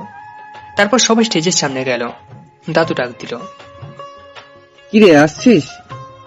জি দাদু, আসছি। আচ্ছা চল খেয়ে নে, পরে তোর অনেক কাজ আছে। আপনারা খেয়েছেন? আমরা খেয়েছি, যা তুই খেয়ে নে। আমার অনেক খিদে লেগেছে, গিয়ে খেয়ে নিলাম। তারপর দাদুর কাছে গেলাম। চল ভেতরে যাব। কেন দাদু? প্রেমার শ্বশুর বাড়ির সকলের সাথে তোর পরিচয়টা করিয়ে দিই। এখন? আর আমার সাথে তো তেমন কিছু যায় আসে না। এত কথা বলিস কেন, চল। তারপর দাদুর সাথে ভিতরে গেলাম। দেখলাম প্রেমার আব্বু আম্মু আর শাহিনের আব্বু আম্মু বসে গল্প করছে। আমি দাদুর সাথে গেলাম, উনি আমার সাথে পরিচয় করিয়ে দিলেন। আমি সবার সাথে পরিচিত হলাম। কিছুক্ষণ পর বরের গাড়ি আসলো। সবাই ওইদিকে ছোটাছুটি শুরু করলো। বর এসে স্টেজে প্রেমার পাশে গিয়ে বসলো। দুজনকেই খুব সুন্দর লাগছে। প্রেমার মুখে হাসি লেগে আছে। এমনই দাদুর বরের বাবা শরীফ সাহেব বলে উঠল, চলুন এবার বিয়ের কাজটা সেরে ফেলি। দাঁড়ান, এত তাড়া কিসের? আগে আমরা আমাদের কাজগুলো সেরে নিই। আমাদের আবার কি কাজ? এমন সময় শরীফ সাহেব একটা উকিল ডাক দিলেন। উকিল এসে ওনার ব্যাগ থেকে অনেকগুলো কাগজ বের করে একটা কলম বের করলো। এখানে একটা সাইন করে দিন, তারপর আমরা বিয়ের কাজটা সেরে ফেলবো। এগুলো কিসের কাজ? আপনি স্বেচ্ছায় আপনার পুরো কোম্পানি আমাদের নামে লিখে দেবেন। পাশাপাশি আপনার নিজস্ব বাড়ি গাড়ি এবং যত সম্পদ আছে সব আমার ছেলের নামে লিখে দেবেন। তাহলে আমরা প্রেমাকে আমার পুত্রবধূ করে নিয়ে যাব এবং আপনার ব্যাংক লোন শোধ করব। শরীফ সাহেবের কথা শুনে আমরা সবাই অবাক হলাম। দাদু রীতিমতো একটা ধাক্কা খেলেন। কি বলছেন এসব? আপনি বিয়ের আগে তো এগুলো কিছুই বলেননি। এখন তো বলছি, তাড়াতাড়ি সাইনটা করে দিন। অসম্ভব। আমার নাতনি কোন দিক দিয়ে কম আছে যে আপনারা সব নিয়ে নিতে চাইছেন? আপনাদের 7 জন্মের ভাগ্য যে প্রেমা আপনাদের ঘরের বউ হয়ে যাচ্ছে। তার মানে আপনি সাইনটা করবেন না? অসম্ভব, জীবনেও করব না। তাহলে আর কি, বিয়েটা হচ্ছে না? মানে কি এসবের? দেখুন, আমার সকল আত্মীয়, অফিসের কলিগ, চেনা জানা সবাই এখানে আছে। এখন যদি বিয়েটা না হয় আমার মান সম্মান সব শেষ। আমরা চাইছিলামও সেটা। আপনার জন্য আমাদের ব্যবসায় লালবাতি জ্বলছে, এবার বুঝেন। দাদু হুট করে শরীফের হাতটা ধরে ফেলল, কিন্তু ওনারা কিছুতেই মানতে রাজি নয়। আমি প্রেমার আব্বু সকলকে রিকোয়েস্ট করলাম, কিন্তু আমাদের কোনো কথাই শুনল না। বরং আমাকে ধাক্কা দিয়ে ফেলে দিয়ে ওনারা বরকে নিয়ে চলে গেল। পুরো বিয়ের অনুষ্ঠান থমথমে অবস্থা হয়ে গেল। প্রেমার চিন্তা লাশ হয়ে বসে আছে, সবার মুখে দুশ্চিন্তার ছাপ। দাদু চেঁচিয়ে বললেন, আজকের মধ্যেই প্রেমার বিয়ে দেবেন। দাদু চিন্তায় মাটিতে বসে পড়লেন। এই মুহূর্তে সান্ত্বনা দেওয়ার মতো ভাষা আমার জানা নেই। আমি একপাশে গিয়ে দাঁড়িয়ে রইলাম। এমন সময় দাদু কি যেন মনে করে আমার কাছে আসলেন। হুট করে আমার হাতটা ধরে ফেললেন। একমাত্র তুই পারিস আমার মান ইজ্জত রক্ষা করতে। তুই আমার অনেক উপকার করেছিস। প্লিজ আমার আরেকটা উপকার কর। আরে দাদু, এভাবে বলছেন কেন? বলেন কি উপকার? আমি আপনার জন্য সবকিছু করতে পারি। তুই প্রেমাকে বিয়ে কর। কি? এটা কি করে সম্ভব? তুই না একটু আগে বললি আমার সব উপকার করবি, এখন কেন না করছিস? কিন্তু দাদু, এটা কিছুতেই হয় না। প্লিজ না করিস না। আজকে যদি তোর বাবা মা বলতো তাহলে তুই কি না করতি? আমি আশেপাশে তাকিয়ে দেখি সবাই আমার দিকে তাকিয়ে আছে। আমি কি করব কিছুতেই বুঝতে পারছি না। তারপর দাদুর হাত ধরে আমি হ্যাঁচোচোখ মাথা নাড়লাম। প্রেমার দিকে তাকিয়ে দেখি সে কেমন যেন স্তব্ধ হয়ে গেছে। দাদু, কিছু বলবি? প্রেমাকে আমাকে বিয়ে করতে রাজি হবে? সেটা তুই আমার উপর ছেড়ে দে। তুই শুধু আমার মান ইজ্জতটা রক্ষা কর। ওকে দাদু, আপনি যেটা বলবেন সেটাই হবে। দাদু আমার কাঁধে হাত দিয়ে তারপর প্রেমার কাছে চলে যায়। আমি ওখানে দাঁড়িয়ে রইলাম। প্রেমা রাজি হবে কিনা আল্লাহ জানে। সে তো আমাকে এক মুহূর্তের জন্য সহ্য করতে পারে না, তার উপর বিয়ে করা সেটা তো অসম্ভব। চারপাশে মানুষগুলো কেমন যেন অদ্ভুত ভাবে আমার দিকে তাকাতে শুরু করলো। দাদু কিছুক্ষণ পর হাসি মুখে আমার কাছে আসলো। দাদুর মুখ দেখে বোঝা যাচ্ছে প্রেমা মনে হয় রাজি হয়েছে। যা গিয়ে স্টেজে বস, কাজী সাহেব অনেকক্ষণ থেকে অপেক্ষা করছেন। আমি দাঁড়িয়ে দাঁড়িয়ে ভাবছি, এত সহজে রাজি হওয়ার মতো মেয়ে প্রেমা নয়। নিশ্চয় সে অন্য কিছু একটা চিন্তা করছে। কিরে, কি ভাবছিস? যা। জি দাদু, যাচ্ছি। তারপর আমি কি প্রেমার পাশে বসলাম। ভয়ে ভয়ে ওর দিকে তাকালাম। চোখ মুখ লাল করে সে আমার দিকে তাকিয়ে আছে। একটা জিনিস খুব ভালো লাগছে, আমিও নীল কালারের পাঞ্জাবি পরে আছি আর প্রেমাও নীল শাড়ি। দেখতে অসম্ভব ভালো লাগা কাজ করছে। নীরব হয়েছ বিয়ের অনুষ্ঠানের জন্য মুহূর্তে প্রাণ ফিটে পেল। আবার আগের মতো হই হুল্লার শুরু হলো। কিছুক্ষণ পর কাজে আসলো, এসে আমাদের বিয়েটা করিয়ে দিল। যদিও প্রেমা সহজে কবুলটা বলেনি, অনেক ভেবেচিন্তে তারপর বলেছে। প্রেমা আর তার বান্ধবীরা সবাই গাড়িতে গিয়ে বসলো। আমি আবারও সে ড্রাইভার সিটে গিয়ে বসলাম। প্রেমার বান্ধবীরা অনেক অনেক মজা করছে, বাট সে একদম চুপ ছিল। যাই হোক, অতঃপর বাসায় চলে আসলাম। সব ঠিকঠাক চলছে। এখন প্রায় রাত 12টা। আমি দাঁড়িয়ে আছি বাসার সাথে। আম্মুকে কল দিলাম। কিছুক্ষণ পর আম্মু কল ধরলো। মনে হয় ঘুমিয়েছিল। আম্মুকে পুরো বিষয়টা বুঝিয়ে বললাম। প্রেমাকে নিয়ে আম্মু অনেক খুশি। আম্মু বলেছে কালই প্রেমাকে নিয়ে বাড়িতে যাওয়ার জন্য, কিন্তু সেটা তো পসিবল না। আম্মুর সাথে অনেকক্ষণ কথা বলে কলটা কেটে দিলাম। তারপর সানি আর আয়মানকে জানালাম। ওরা তো আমার উপর অনেক রেগে আছে যে ওদের না বলে বিয়ে করে ফেলেছি। যাই হোক, কথা বলার শেষে আকাশের দিকে তাকিয়ে ভাবছি কি থেকে কি হয়ে গেল। কালকে এই সময়ে আমি ওনাদের ড্রাইভার আর আজকে জামাই। বিয়ের জন্যই আমি বাড়ি ছেড়ে পালালাম, আর এখানে এসে বিয়ে। এই বিয়েটা আমাকে ছাড়লো না। একটু পর অনুভব করলাম কেউ পিছনে এসে আমার কাঁধে হাত দিয়েছে। তাকিয়ে দেখি দাদু। দাদু, আপনি ঘুমাননি এখনো? আমি তোর সাথে খুব অন্যায় করে ফেলেছি, তাই না? আরে দাদু, আপনি এগুলো কি বললেন? আপনি এত বিশাল সার্ভিস দেবেন আমি কখনো কল্পনা করিনি। যা, প্রেমা অনেকক্ষণ থেকে অপেক্ষা করছে, রাতও অনেক হয়েছে। যা, ভেতরে যা। আমি আর কিছু না করে চলে গেলাম। নিচে এসে প্রেমা রুমের সামনে দাঁড়িয়ে আছি। আসলে আমার রুমটা ছিল নিচে, কিন্তু আজ থেকে এখানে কেমন যেন অস্বস্তি লাগছে। ভয় ভয়ে দরজা খুললাম, ভিতরে গেলাম। দেখলাম প্রেমা ভিতরে নেই, হয়তো ওয়াশরুমে গেছে। আমি কি সোফায় বসে রইলাম, কিন্তু আমার সব ভুল ধারণা। প্রেমা বারান্দায় গিয়ে কার সাথে যেন মোবাইলে কথা বলছে। এসে আমার দিকে তাকালো, কিছু না বলে গিয়ে সোজা ঘুমিয়ে গেল। আমি কিছুক্ষণ বসে রইলাম। তারপর আমিও গিয়ে ওর খাটের পাশে গিয়ে বসলাম। যেই মাত্র বসলাম, সাথে সাথে একটা ধাক্কা মেরে আমাকে নিচে ফেলে দেয়। এই ছোট লোকের বাচ্চা, তোর সাহস কি করে হয় আমার পাশে ঘুমানোর? তাহলে কোথায় ঘুমাবো? জাহান্নামে গিয়ে ঘুমা, শালা ছোট লোক। দেখুন, আমি কিন্তু আপনার হাজবেন্ড। কি? তুই আমার হাজবেন্ড? তোর কি ধারণা? তোর মতো ক্ষেত অশিক্ষিত ছোট লোককে আমি আমার হাজবেন্ড হিসেবে জীবনেও মানব না। মানে কি এসবের? তাহলে বিয়ে কেন করলেন? সেটা দাদুর জন্য। দাদুর দিকে তাকিয়ে না করতে পারিনি। আর হ্যাঁ, তুই তোর মতো থাকবি, আমি আমার মতো। জীবনেও কোনোদিন আমার সামনে স্বামীর অধিকার নিয়ে আসবি না, বলে দিলাম। ড্রাইভার ড্রাইভারের মতো থাকবি। তুই আগেও ড্রাইভার ছিলি, এখনো ড্রাইভার হিসেবেই থাকবি। তোকে দাদু আর আব্বু আম্মু ভালো চোখে দেখে, আমি না। তোদের মতো ছেলেদের আমার ভালো করে চেনা আছে। দাদুকে ফাঁদে ফেলে আমাকে বিয়ে করেছিস, আমি সব জানি। কিন্তু শুনে রাখ, খুব তাড়াতাড়ি আমি তোকে ডিভোর্স দিব। সালার এই ছিল আমার কপালে। যার জন্য করলাম চুরি, সেইটাকে চোর। আমি কিছু না বলে রুম থেকে বেরিয়ে চলে যাব। এমন সময় প্রেমা আবার বলে, ওই কই যাস? তো এখানে থেকে কি করব? আমি আমার রুমে যাচ্ছি।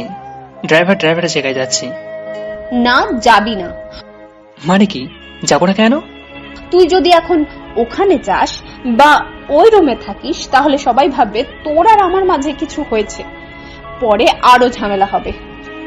বা, বুদ্ধি তো ভালো আছে দেখা যাচ্ছে। আর হ্যাঁ শোন, তুই আমাকে ম্যাম বলেই ডাকবি, মনে থাকবে। আমি হ্যাঁচুক মাথা নাড়লাম। আজ থেকে তুই নিচে থাকবি, খবরদার ভুলেও আমাকে টাচ করার চেষ্টাও করবি না। যদি করিস তাহলে দেখবি আমি তোর কি হাল করি। আমি কিছু না বলে সোফায় গিয়ে ঘুমালাম। লাইট অফ করার সাথে সাথে প্রেমা লাফিয়ে উঠল। ওই, তুই লাইট কেন অফ করলি? লাইট অফ না করলে ঘুমাবো কিভাবে? আমি আলোতে ঘুমোতে পারি না। তুই কি ভাবছিস আমি তোর মতলব বুঝি না? লাইট অফ করবি, তারপর তুই আমাকে ছি, লাইট অফ করতে পারবি না। রাগে আমার পুরো শরীর কেঁপে উঠল। সোজা উঠে চলে যেতে লাগলাম। কি রে, কই যাস? তো এখানে থেকে কি করব? এখানে থাকলে তো আমি আপনার গায়ে হাত দেব। তার চেয়ে বরং চলে যাওয়াটা বেটার। এমন খারাপ মন মানসিকতা নিয়ে থাকেন কিভাবে? সবার মন কি আপনার মতো? তোদের ছেলেদের আমার চেনা আছে। যা, শুয়ে পড়। শোন, ড্রিম লাইটটা জ্বালিয়ে রাখ, আমার ভয় করে। আর কিছু না বলে ড্রিম লাইট জ্বালিয়ে ঘুমিয়ে গেলাম। সকালে চিল্লাচিল্লি শুনে আমার ঘুম ভাঙলো। তাকিয়ে দেখি প্রেমা নেই। আমি এক লাফ দিয়ে উঠে গেলাম। তাড়াতাড়ি করে সোজা রুমে গেলাম। গিয়ে দেখি অনেকগুলো লোক দাদুকে ঘিরে দাঁড়িয়ে আছে। আমি যাওয়ার পর, কি ব্যাপার, আপনারা কারা? আমরা ব্যাংক থেকে আসছি। ওনার কোম্পানি ব্যাংক থেকে অনেক টাকা লোন নিয়েছে। এখন সুদে আসলে টাকার পরিমাণ 3 গুণ হয়ে গেছে। যদি উনি টাকা ফেরত না দেয় তাহলে আমরা ওনার কোম্পানি নিলামে ওঠাতে বাধ্য হব। উনাকে এর আগেও কয়েকবার সতর্ক দেওয়া হয়েছে, বাট উনি কোনো কিছু করেনি। হয় টাকা দিতে হবে, না হলে এই বাড়ি আর ওনার পুরো কোম্পানি ব্যাংকের নামে লিখে দিতে হবে। ব্যাংকের লোকটার কথা শুনে যেন আমার পুরো শরীর কেঁপে উঠল। কি হবে এখন? দাদুর দিকে তাকালাম, উনি অপরাধী হয়ে বসে আছেন। পাশে প্রেমার আব্বু আম্মু দাঁড়িয়ে আছে। আমি ব্যাংকের লোকটাকে বললাম, স্যার কত টাকা হয়েছে মোট? অনেক টাকা। কেন, আপনি দিবেন নাকি? আপনি কে? ও আমার নাত জামাই। স্যার আমার কিছু কথা আছে। জি বলুন। আমাদের কারো 6 মাস সময় দিন, আমরা আপনাদের পুরো টাকাটা দিয়ে দেব। অসম্ভব। এর আগেও কয়েকবার সময় দিয়েছে, আর 1 সেকেন্ডও সময় দেওয়া যাবে না। স্যার আমি আপনাদের কথা দিচ্ছি যে আগামী 6 মাসের মধ্যে যদি আপনাদের টাকা না দিতে পারি তাহলে আপনারা এই কোম্পানি বিক্রি করে দিন। সাথে আমাকে যে শাস্তি দেবেন সেটা আমি মাথা পেতে নেব। আমি আপনাদের আরো একটা নিউজ দিতে চাই। কি নিউজ? যদি আপনারা আমাকে 6 মাস সময় দেন তাহলে আমি পুরো টাকার 5% কমিশন দেব। এবার বাকিটা আপনাদের হাতে। এখন কি আপনারা এই অল্প টাকার কোম্পানি নিয়ে নেবেন নাকি পুরো টাকার সাথে 5% কমিশন সহ নেবেন, সেটা আপনাদের ব্যাপার। আপনি যে কমিশন দিবেন সেটার ভিত্তি কি? আপনাদেরকে আমি লিখিত দিচ্ছি, এবার সিদ্ধান্ত আপনাদের হাতে। লোকগুলো কিছুক্ষণ নিজেরা কথা বলল। এদিকে দাদু আর অন্যরা সবাই আমার দিকে তাকিয়ে রইল। কিছুক্ষণ পর ওনারা বললেন, এই যে মিস্টার, আপনার নামটা যেন কি?